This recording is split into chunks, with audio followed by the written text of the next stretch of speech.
우리 평범한 사람들은 과연 그냥 보고만 있어야 되느냐. 근데 그건 아니다. 네, 반갑습니다. 후랭입니다. 오늘 또 부동산 이야기 한번 해보도록 하겠습니다. 오늘은 제 옆에 부동산 히어로라는 필명을 쓰고 계신 박희용 작가님과 함께 교통망 이야기 한번 나눠보도록 하겠습니다. 반갑습니다. 네, 안녕하세요.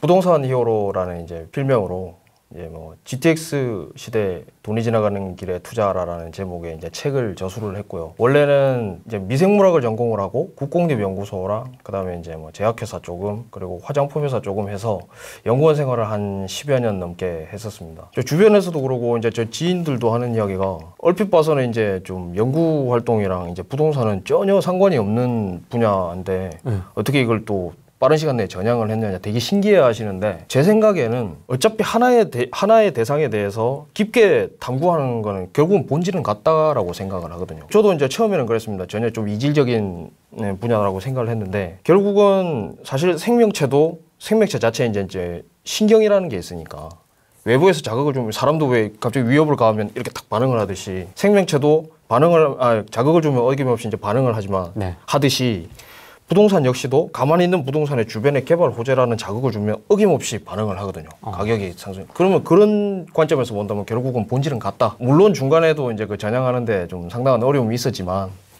지금 생각해 보면 결국은 이제 본질은 같다라고 생각을 하기 때문에 그 좀 괴리가 좀 많이 줄어들지 않았나. 뭐 이런 생각을 한번 해봅니다. 투자는 언제부터 하신 거예요? 투자를 시작한 지는 한 10년 넘었죠. 토지부터 해서. 저는 이제 토지로 이제 부동산 입문을 했는데. 토지부터요? 예. 근데 토지는 이제 사실 좀 소액으로 하기에 좀 애매한 그런 게 좀 있어서. 그래서 이제 아파트가 원래는 좀 가격도 좀 투명하고 경향이라 그럴까요? 가격이 변동하는 경향. 이런 게 이제 투명하게 다 보이기 때문에 그 부동산을 경험해 보신 분들은 다 공감하실 텐데 결국은 아파트가 이제 투자 대상이 이제 편하게 될 수밖에 없는 이유가 이제 그런 이유들 때문에 저도 이제 자연스럽게 교통개발 호재를 바탕으로 해서 이제 아파트 투자에 이제 좀 그쪽 길로 이제 좀 접어들지 않았나. 그래서 지금은 퇴사하시고 전업투자. 예. 아, 멋있다. 예. 아유. 저하고 강변역에서도 얘기를 할 때 이제 가장 좀 먼저 이야기 나왔던 게 서울은 이게 답이 아닌 것 같거든요. 제가 봐도. 투자금이 일단 너무 많이 들어가고 갭도 많이 벌어져 있고 뭐 좋은 건 알겠는데 이게 쉽지가 않아요.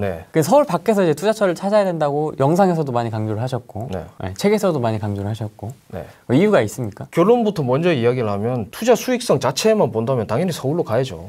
서울로 가는 게 맞고 그리고 향후에도 서울이 더 큰 폭으로 상승을 할 겁니다. 근데 말 그대로 아까 말씀하셨듯이 현실성을 봤을 때 우리가 그냥 평범한 사람들이 지금 서울 같은 경우는 제가 그때 이제 책을 이제 저술을 할 때만 하더라도 이제 평균 시세가 한 7억 정도가 되는데 지금 2019년 기준으로 약 50%를 조금 상회하는 정도의 전세가율이라면은 그냥 산술적으로만 보더라도 3억 원 이상의 돈이 필요하잖아요. 그러면 과연 이제 물론 이제 뭐 다른 지렛대도 활용을 하겠지만 아무리 지렛대를 활용한다고 하더라도 일반 서민이 3억 원 이상의 그렇게 많은 돈을 쉽게 차용할 수 있을까? 이런 차원에서 본다면 좀 현실성이 점점 이제 좀 떨어지지 않는가? 그럼 뭐 다른 외부 요인에 의해서 이제 서울의 전세가율이 회복이 된다면 새로운 트렌드가 이제 입혀지겠지만 그게 아니라면 현재 추세에서 본다면 좀 현실성이 없는 그런 상황에서 볼 때 그렇다면 이제 소위 말하는 현금 부자들만 이제 기회가 주어지는 거잖아요. 그렇게 되면. 근데 그러고 있을 때 우리 평범한 사람들은 과연 그냥 보고만 있어야 되느냐.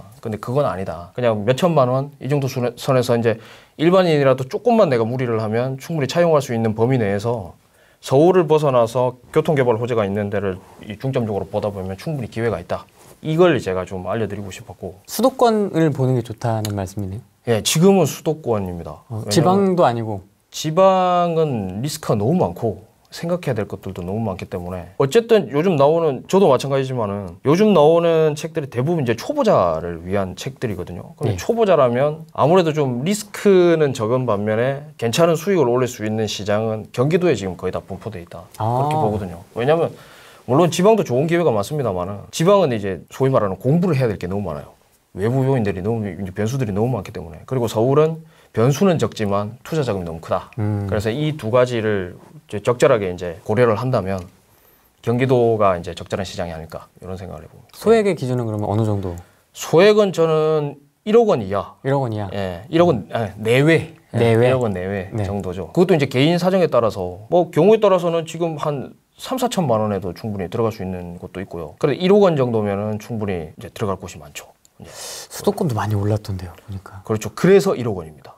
네, 그래서 제가 한참 그때 소위 말하는 이제 그런 그런 활동을 할 때 그때는 진짜 소액 투자자가 되게 많았죠. 하도 이제 규제를 많이 하니까 그 규제 때문에 이제 풍선 효과 많이 들어보셨죠. 점점 이게 그 매매가가 랑 전세가 차이가 점점 이제 벌어지는 추세이기 때문에 제가 지금 책이 나온 지 한 2-5달 정도밖에 안 됐는데 그 사이에도 지금 갭차가 좀 많이 벌어졌거든요. 주로 소개한 데가 대체적으로 한 3천에서 한 많아야 한 7천만 원 정도 사이 투자 자금 그 정도였는데 지금은 그거보다는 조금 벌어진 상태입니다. 그 상태에서 한 2-3천만 원씩 더 생각하시면은 그 역시도 사실 투자 관점에서 본다면 소액의 범위에 들어가는 거죠. 그 정도는. 요즘도 올랐지만 그래도 여전히 그럼요. 가능하군요. 예, 그것도 이제 지역적으로 이제 좀 자세히 들여다보면 충분히 기회가 있는 곳이 많습니다.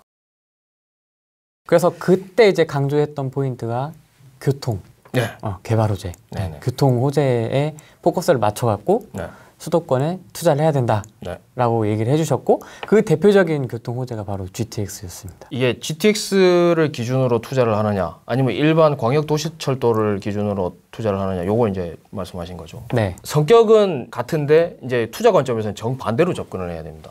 왜냐하면 광역도시철도 같은 경우에는 지금 그 광역도시철도가 이제 서울에서 파생을 해서 점점 경기도로 지금 깔리고 있는 그 지역들이 물리적 거리는 서울하고 결코 멀지 않은 위치거든요. 그러니까 자가용으로 이동할 때는 막히지 않는다는 가정하에 한 10분, 한 20분 내외로 왔다 갔다 할 수 있는 그 정도 물리적 거리를 가진 곳인데 단지 이제 지하철이 연결되어 있지 않아서 지금까지 대중교통을 이용하면 거의 1시간 가까이 걸렸던 그런 곳들. 이곳들이 주로 주 대상이거든요. 근데 GTX는 그런 개념이 아니라 전반적으로 이제 경기도에는 속하지만 서울 접근성하고는 전혀 상관이 없었던 그런 곳들. 그러니까 실제로 거기서 대중교통을 이용하면 거의 2시간 이상씩 걸리던 이런 것들을 정거장을 좀 띄엄띄엄 이제 넓게 분포를 해서 빠른 속도로 이동을 하는 거기 때문에 그래서 이제 고려를 한다면 이제 생각을 한다면 이제 일반 광역도시철도 같은 경우에는 가급적 서울에서 가까울수록 투자 가치가 높죠. 그러니까 지금 8호선 이제 구리 넘어서 이제 그 다산으로 해서 이제 별내까지 연결이 되는 8호선 같은 경우에는 별내보다는 이제 구리에 이제 토평동 같은 경우 여기 이제 물리적 거리가 서울에 더 가까우니까 그러니까 가까울수록 더 투자 가치가 높다면 GTX 같은 경우에는 오히려 이제 서울 쪽으로 들어오면 빨리 이동하는 게 큰 의미가 없죠. 그냥 일반 그냥 전철을 이용하더라도 많이 나봐야 뭐 1-2분 정도의 차이니까 비싼 요금을 지불하면서까지 GTX를 이용할 만한 그런 메리트가 없는데 그러네요. 만약에 뭐 어디죠 평내 우평이다 뭐 마석이다 이런 데서는 GTX를 이용해서 만약에 진짜 경춘선 같은 거 이용하면 서울 변두리까지 들어오는 데만 막 1시간 반씩 걸립니다. 한 1시간씩. 그렇죠. 근데 이제 GTX 이용하면은 거의 청량리까지 들어오는 데만 거의 한 10분 내외 이 정도로 들어오니까 그런 데 있어서는 굉장히 메리트가 있는 거죠. 그래서 이제 그쪽도 이제 시세가 전반적으로 낮았던 건데 그 GTX가 만약에 이제 도입이 되고 이제 운행이 되면 이제 그런 데 있어서는 전반적으로 이제 서울 접근성이 굉장히 좋아지니까 외곽에서 소외되어 있던 지역들이 상대적으로 이득을 보니까 전반적으로 이제 멀어질수록 더 투자 가치가 있는 거죠.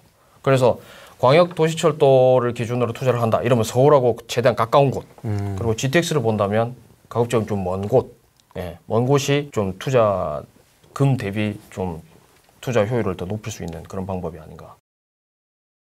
보통 이제 부정적으로 보는 사람들의 이제 공통적인 의견이 그거 사업기간이 한 10년, 15년 걸릴 텐데 그거 어느 세월에 개통돼서 내가 타고 다니냐라고 이야기를 하는데 그건 실거주 관점인 거죠. 내가 거기 살면서 15년 뒤에 GTX가 개통이 됐을 때 15년 뒤에 내가 거기 살면서 15년 뒤에 이제 이용을 하는 거니까 그건 실거주 관점인 건데 부동산은 변화하는 과정에서 가장 많은 가치가 오르고 변화하는 과정에 투자를 하는 것이거든요. 투자 관점에서 본다면은 이제 가격이 좀 이제 팍 오르기 시작하는 그 시점이 이제 뭐 예타 통과해야 돼. 이제 사업이 확정될 때. 그리고 이제 뭐 이제 착공할 때, 뭐 이제 준공해서 이제 막 운행될 때 이 특히 세 포인트인데 이 세 포인트마다 오르고 그 각 포인트마다 이제 또 기간이 있기 때문에 또 외부 요인에 의해서 또 올랐던 가격이 일반 조정받고 또 올라가고 조정받고 올라가고 이런 식으로 되거든요. 그러면은 크게 봤을 때는 처음 이제 예타 통과하고 준공할 때까지가 전체적으로 다 오르니까 이걸 처음부터 끝까지 다 보유하면 되겠다고 하나의 포인트로 볼 수 있지만 결국은 한번 오를 때 매도 시점이 되는 거고 조정받을 때 매수 시점이 되는 거고 다시 착공을 했을 때 올라가면 그때 다시 매도 시점이 되는 거고 조정받을 때 매수 시점이 되는 거고 그래서 변화하는 과정이기 때문에 이 변화하는 과정에서 경우에 따라서는 수많은 이제 매도 타이밍이 생기는 거죠. 길게 보면 우상향이지만 그렇죠. 여러 번의 매수 매도 타이밍이 있네요. 그 안에서도. 그걸 이야기를 하는 거죠. 저는 주로. 근데 GTX를 부정적으로 보시는 분들은 왜 부정적으로? 그러니까 보세요? 아까 제가 말씀드렸듯이 그 기간, 그 어느 세월에 사업 기간 때문에. 이제 뭐 썰 돌고 있고 이제 사업이 확정돼 가지고 이제 뭐 무슨 계획 잡는다는데 그거 뭐 실제 공사만 해도 그냥 일반 도시철도만 하더라도 뭐 5년씩 걸린다는데 그거 훨씬 복잡한 공법이 필요할 것이고 더 깊이 땅을 파야 되고 더 긴 구간을 공사를 해야 되는 GTX가 과연 나 죽기 전까지 이용할 수 있느냐 뭐 이런 근데 그건 큰 의미가 없죠. 내가 그 동네 살 거 아니면 오로지 투자자 관점이라면 지금 뭐 GTX B 노선 같은 경우만 보더라도 작년 8월 9월 요쯤에 이제 여름 좀 지난 쯤에 그때 이제 예타를 통과했는데 예타 통과하는 시점에 분명히 지금 GTX 정차역 주변 아파트들은 한번 팍 올랐거든요. 그럼 기존에 보유하고 아무것도 없이 그냥 나는 거기 살려고 그냥 보유하고 있다가 갑자기 오르면 그분들한테는 매도 타이밍이 되는 거죠, 그때가. 각 지역마다 그래도 큰 틀에서 본다면은 GTX B 노선에 이제 그 수혜를 받지만 각 지역마다 들여다보면 각각 외부 요인들이 조금씩 있거든요. 그러면 어느 지역은 외부 요인에 의해서 좀 조정을 받을 만한 그런 지역이 있는데 그럼 조정을 받으면 외부에서 볼 때는 이제 그때는 다시 매수를 할 수 있는 타이밍이 되는 거죠. 그럼 또 들어가고 그러면은 다시 착공이 됐을 때 한 번 더 올라간다. 그럼 다시 매도를 할 수 있고 그런 식으로 이렇게 계속 가는 거죠. 그러니까 말 그대로 변화하는 과정에서 가장 많은 가치가 오르고 변화하는 과정에 우리는 투자하는 겁니다. 제가 어디서 듣기로는 뭐 A 노선까지는 뭐 좋다. 라인이 잘 나왔으니까 좋다. 뭐 이렇게 얘기하시는 분도 계시고 B하고 C는 좀 애매하다. 이렇게 얘기하시는 분들도 계시거든요. 거기에 대해서는 어떻게 생각하세요? 그건 노선 자체만 보면 그렇게 말을 할 수 있죠. 근데 환승을 고려를 하면 결국은 저는 연결되는 그 각 정차역마다 다 메리트가 있다고 보거든요. 그러니까 물론 이제 직통으로 연결되느냐, 한 번 환승을 하느냐에 따라서 조금 차이는 있겠죠. 아무래도 환승하는 쪽이 조금은 이제 가치가 좀 덜할 텐데 별내나 어디 평내 호평 이쪽만 보더라도 B 노선 이용해서 청량리 들어와서 청량리에서 그 A 노선으로 C 노선으로 한 번만 환승하면 바로 삼성역으로 들어갈 수 있습니다. 그 환승 체계에 따라서 조금 유동적일 것 같은데 그래도 과거에 평내 호평역에서 경춘선 이용해서 상봉역까지 와서 거기서 7호선 타고 뭐 이렇게 갔던 것보다는 2배 이상은 어쨌든 접근 시간이 훨씬 줄어드는 거니까 저는 충분히 가치가 있다고 봅니다. 노선 대 노선으로 보면 가치의 차이는 있겠지만 어쨌든 그 정차역 주변에 들어가는 지역이면 다 메리트가 있다. 예타 통과가 가는 의미에 대해서 좀 설명해 주시겠어요? 막 그 뉴스나 뭐 매스컴 이런 데서 보면은 이제 어디에 뭐 전철이 생긴다더라 뭐 이런 뉴스들이 되게 많이 나오잖아요. GTX C 노선 같은 경우에도 이제 수원역에서 이제 연장이 돼서 뭐 오산이나 평택까지 이어질 거다 이런 소위 말하는 썰들이 많은데 이런 썰들은 사실 그냥 말 그대로 썰이거든요. 그런 이런 소리가 막 있다가도 무슨 이해관계에 의해서 전면 백지화가 될 수도 있는 거고 그걸 호재로 보고 들어갔다가는 완전 이거는 막 힘들어지는 상황이니까. 근데 예타 통과라는 거는 금액의 크기와 상관없이 국가의 재정이 들어가는 사업은 다 예비 타당성 조사를 받게 돼 있습니다. 그러니까 말 그대로 나라에 큰 돈이 들어가는데 이 과연 사업성이 있느냐, 이거 해서 우리나라에 유익이 되느냐, 이걸 이제 판단하는 과정이거든요. 예비 타당성 조사라는 게. 예비 타당성 조사를 통과했다라는 것은 과연 이 사업이 언제 시작을 해서 언제 끝날지는 누구도 알 수는 없지만 어쨌든 하늘이 두 쪽이 나도 하는 사업이니까 사업 자체는 이제 확실하다. 이걸 보장을 받는 과정이거든요. 그게 예타 통과니까. 그렇기 때문에 그때부터는 이제 호재가 확실해지는 거죠. 물론 그 기간이 또 길어지면 다시 좀 그 예타 통과로 인해서 상승했던 가격이 또 일시적으로 또 조정을 받는 이런 현상은 있겠지만 어쨌든 그 개발 호재는 이제부터는 확실해지는 거니까 그래서 이제 예타에서 이제 사람들이 많이 좀 관심을 많이 갖고 그때 이제 실질적으로 그 이제 예정 노선 그 정차역 주변에는 실제로 들썩거리기도 합니다. 그런 의미인 거죠. 이런 역세권 개발할 때 예타 통과를 기준으로 들어가면 되는 거예요? 저는 그렇게 봅니다. 실제로도 그렇게 하고 계시고? 수익성 관점에서만 본다면 그 이전에 들어가는 게 원래는 수익은 왜 고위험 고수익이잖아요. 뭐 그 수익은 훨씬 커지겠지만 저는 가급적이면 저는 왜 수익은 조금 줄더라도 위험은 없어야 된다라는 주의거든요. 그게 나은 것 같아요. 누군가가 피해를 본다거나 이런 이런 일은 없어야 된다고 생각하기 때문에 예타를 통과하고 사업이 완전히 확장이 됐을 때 이때 이제 본격적으로 좀 움직이는 게 좀 좋지 않나. 좀 수익은 좀 줄더라도 이런 차원인 거죠. 그게 나은 것 같아요. 막 선진입했는데 뭐 예타를 통과를 하네 마네 뭐 사업성이 있네 없네 막 또 왈가왈부하면 그리고 설령 뭐 후에 많이 시간이 지난 후에 통과한다고 하더라도 썰이 돌 때랑 이제 직접 통과되기 전까지 이 기간이 너무 길어지면 또 자금이 묶이잖아요. 그렇죠. 이제 서민이 아무리 소액이라고는 하지만 그래도 몇 천만 원이면 다 부담이 되는 돈인데 이 돈이 더군다나 지뢰 때까지 활용을 했으면 결국은 이자도 나갈 것이고 그러면 그 기간이 너무 길어지면 결국은 이것도 리스크가 되는 거거든요. 사업 확장 여부와 상관없이. 그러면 이것도 이제 장기간 투자 자금이 이제 묶이기 때문에 그것도 좀 고려를 해야 될 것 같고요.